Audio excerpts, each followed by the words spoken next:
English Leap Podcast. From Speak English with Class. Hey everyone! Welcome back to the English Leap Podcast, your favorite English podcast for learning English through real-life conversations and personal growth. I'm Erin. And I'm Evan. And if you've ever said, I want to improve my English, but I just don't have time, well, today's episode might surprise you. Because honestly, the problem isn't always time.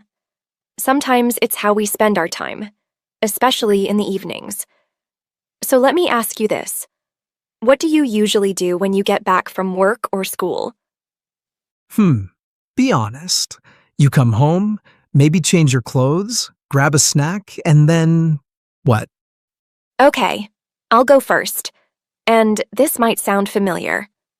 I come home, I open the fridge even if I'm not hungry. Then I lie down with my phone, scroll through Instagram, maybe watch a few YouTube videos. Then suddenly it's dark outside, and I'm still in the same spot. The whole evening just vanishes. Haha, I've been there too.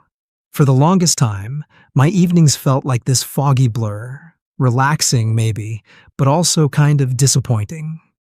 But then, while I was randomly surfing the internet one night, I read something that completely shifted my mindset. Ooh, what was it? It said, your 9 to 5 earns your living, but your 5 to 9 builds your future. That hit me, because those evening hours, they're the only time in the day we fully control, and we waste them more than we realize. So true. We say we want to get fluent in English or start something new, but our evenings are where those goals either grow or quietly die. Exactly. That's why in today's episode, we're talking about how to stop wasting your evenings, how to use your time after work for self-improvement, and how English learners can turn evenings into real progress, even if it's just 20 minutes a day. And don't worry, we've packed this episode with natural English expressions, listening practice, and a free downloadable PDF with comprehension, grammar, vocabulary, and reflection prompts exercises to help you grow faster. So, let's get into it. Because this one shift, the way you use your evenings, could completely change the direction of your life. Let's start with the truth we all feel but don't say out loud. Most of us are not spending our evenings the way we want to. We come home, mentally exhausted, and tell ourselves we deserve a break. Which we do. But what do we reach for? Our phones. A bag of snacks. That one episode. That's the scary part, right? I read once that social media engineers don't just want your attention, they want your evening. Every swipe, every next video suggestion. It's not random. It's a trapdoor built into your routine. And it's not just your phone. Even streaming platforms do it. Have you noticed how every web series ends with that one twist? That little cliffhanger that makes you go, okay, just one more episode. And then suddenly, it's 1 a.m., and you don't even remember what you watched. Just that you couldn't stop. Totally. It's wild how they've mastered the craving loop. It's not entertainment anymore. It's engineered addiction. And the worst part? We think we're relaxing, but our brain never really rests. Yes. But here's the hopeful part. If something can be designed to waste your time, it can also be redesigned to protect it. And redesigning doesn't mean setting 1,000 alarms or becoming a monk.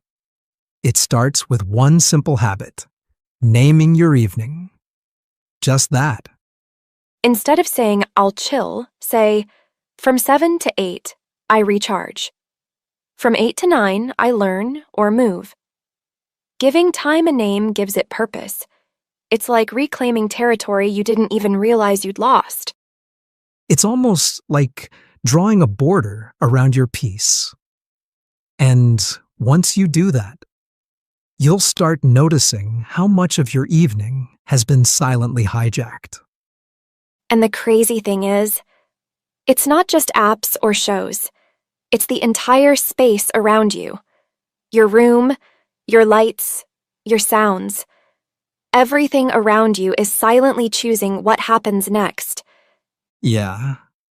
I used to work with my laptop on the bed, TV in front of me, phone buzzing every few minutes, and I wondered why I couldn't focus or fall asleep peacefully. Turns out the space around me was wired for distraction, not for clarity. Your brain isn't the problem. The problem is that your environment is speaking louder than your goals. If your phone is the first thing you see, that's what your mind grabs. But if your journal is there, or your sketch pad, or your guitar, suddenly a different version of you shows up. Think about it. Supermarkets put candy near the checkout because placement drives action. So why not do the same at home? Want to read more? Leave your book on the sofa. Want to stretch? Lay out the mat before dinner. Let your space invite better behavior. Here's something to try tonight. Remove one thing from your evening space that drains you. Then add one thing that lifts you. That's not decoration. That's transformation. And the best part? Once your space stops working against you, you don't need to force good habits. They just flow. That's the perfect time to bring in your secret weapon. Point 3. Make good habits obvious. Bad habits invisible.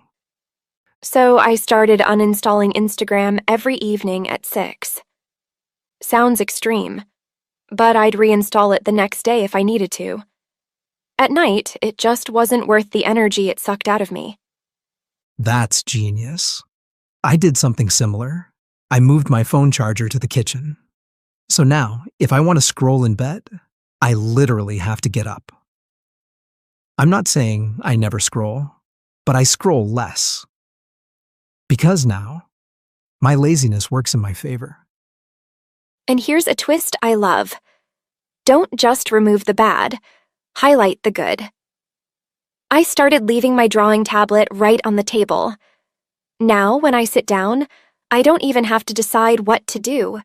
It's already waiting for me. This is what habit experts call friction. Make bad habits harder. Make good habits so easy that your future self says, "Thank you." So tonight, don't try to fix everything. Just pick one thing to hide and one thing to highlight.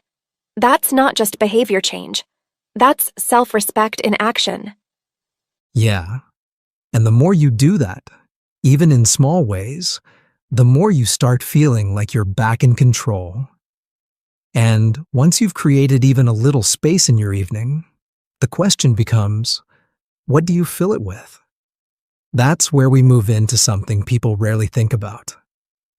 But it's a game changer. Point 4, don't just wind down.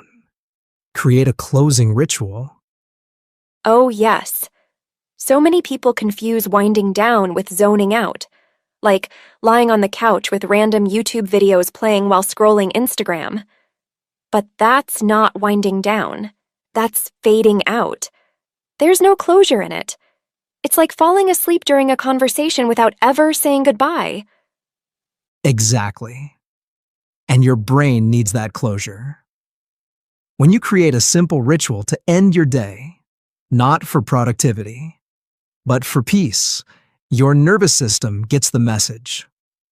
We're done for the day. You're safe now. Without that message, your mind keeps spinning, even while your body tries to rest. And that's why we wake up tired. Not just physically, but emotionally. Because the tension from yesterday never got processed. But something small, lighting a candle, writing down 3 thoughts, putting on calming music, even taking a shower in dim lighting. It's like emotionally tucking yourself into bed. Totally. I have this playlist I only play at night. Nothing fancy, just soft guitar and ambient sounds.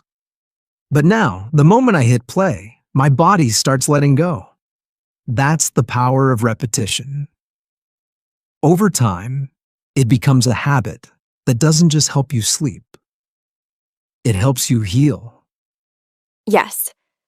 Think of your closing ritual as the punctuation mark at the end of your day. You're not adding another task. You're adding meaning. And that leads perfectly into our final point, the mindset that ties it all together. Point 5. End your evening with pride, not pressure. This one changed everything for me.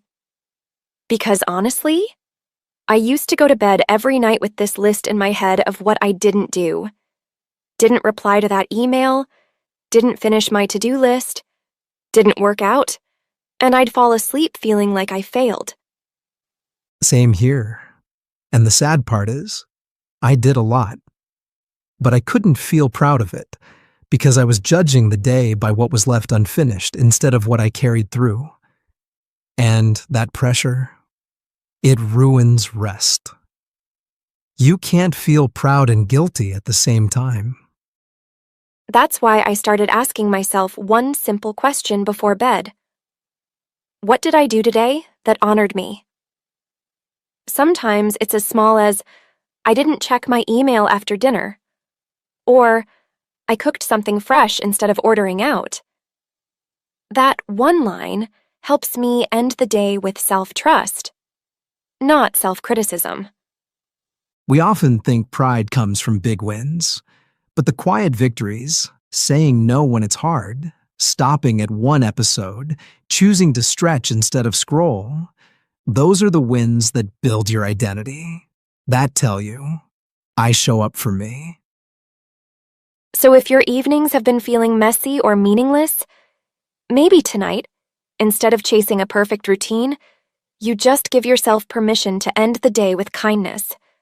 You did your best, and that's enough. That simple shift, from pressure to pride, changes how you sleep, how you wake up, and eventually, how you live. And if you're learning English, evenings can also be the perfect time to practice. Quietly, calmly, without pressure. Just like this podcast. Even listening to a few minutes every night can help your brain absorb language more naturally. And now, as always, we're passing the mic to Crystal for your vocabulary breakdown. She'll explain some of the words and expressions we used in this episode, so you can understand them more deeply and use them with confidence. Take it away, Crystal. Hey everyone, I hope you enjoyed today's episode. Let's take a few moments to go over some of the vocabulary and expressions you heard. I'll explain them clearly, one by one, so feel free to repeat after me or write them down. Ready? Let's begin. Disappoint. To disappoint means to let someone down, or to let yourself down. Example: I didn't follow my plan, and I felt disappointed in myself. Let's say it together. Disappoint. We all feel this sometimes. But remember, even one small win can change that story. Let's go to the next word. Randomly. Randomly means something happens without a plan or reason, just by chance. Example: I clicked on one video and then randomly watched 5 more. Let's say it softly together.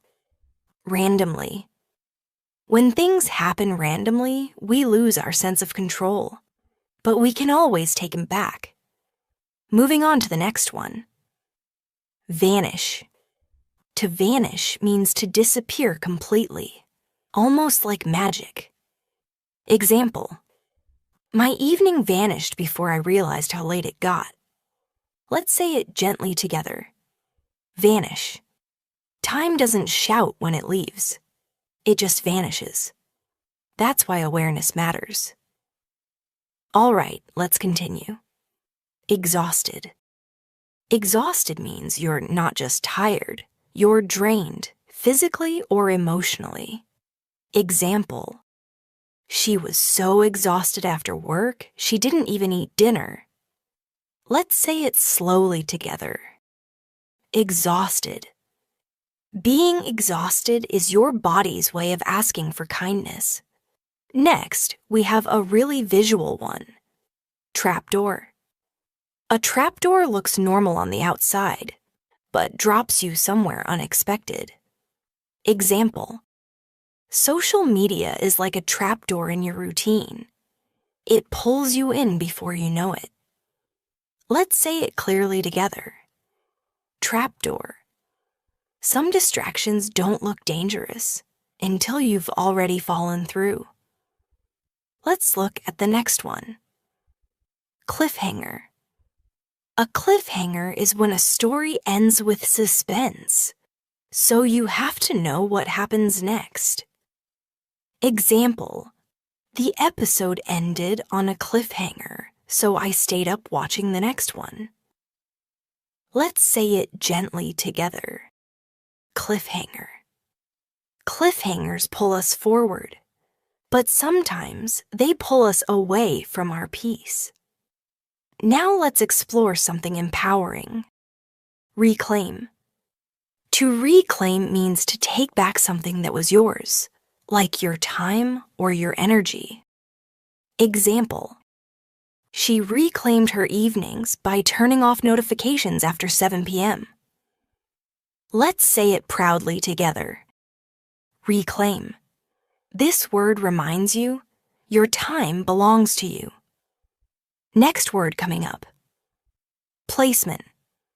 Placement is about where something is put or positioned, physically or mentally. Example: the placement of your phone at night can change how well you rest.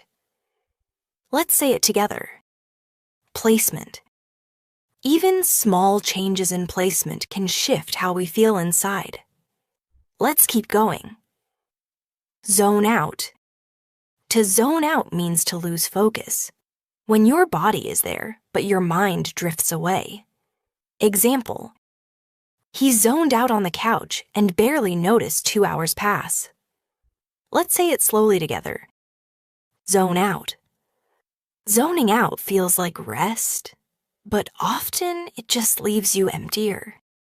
And finally, let's end with something gentle and strong. Pride. Pride is a warm, powerful feeling when you know you've done something meaningful. Example: she felt quiet pride for cooking a healthy meal instead of ordering fast food.